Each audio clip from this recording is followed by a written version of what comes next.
Guys তোমরা জানো সকলেই যে মাছ মাংস প্রায় সকলের ঘরে হয়। ঠিক আছে, তো আমাদের বাড়িতে একটা জিনিস রান্না হয়েছে, তোমার দেখাই এটা কি।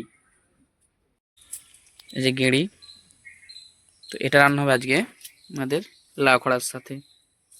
লাউ খড়া আছে, এখানে লাউ খড়ার ঝোল হবে, আর লাউ খড়ার ঝোল, শাক ভাজা, পাশে আছে চালতা, মানে চালতার টক।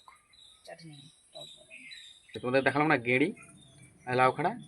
ওই গেঁড়িটা কিন্তু অনেক রকমের হয়। একটা গেঁড়ির পোস্ত হয়, গেঁড়ির চচ্চড়ি হয়, আর তোমাদের দেখাচ্ছিলাম না যে লাউ খড়ার ঝোল হয়।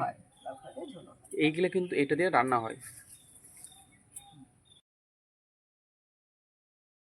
তো দেখো আমাদের লাউখড়া ঝোল রান্না হয়ে গেছে। তো আমি ঠামাকে নিয়ে গিয়েছিলাম দৌড়াশোকার ক্যাম্পে, তো সেই জন্য আমি আর আমাদের খাচ্ছি। দেখো সরে খাওয়া হয়ে গেছে, দেখো মা আমার জন্য রাখছিল। এই দেখো যে লাউখড়ার ঝোল, লাউখড়ার ঝোল আছে পাশে, দেখো চালতার টক, ভাত আর শাক ভাজা।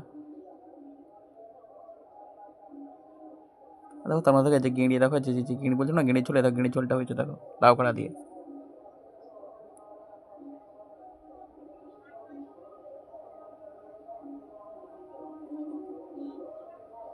তো যাই হোক, তোমার ভিডিও ভালো লেগেছে তো ভিডিওটা লাইক, কমেন্ট আর চ্যানেল সাবস্ক্রাইব করতে ভুলো না। তো দেখা হচ্ছে নেক্সট ব্লগে। Okay bye.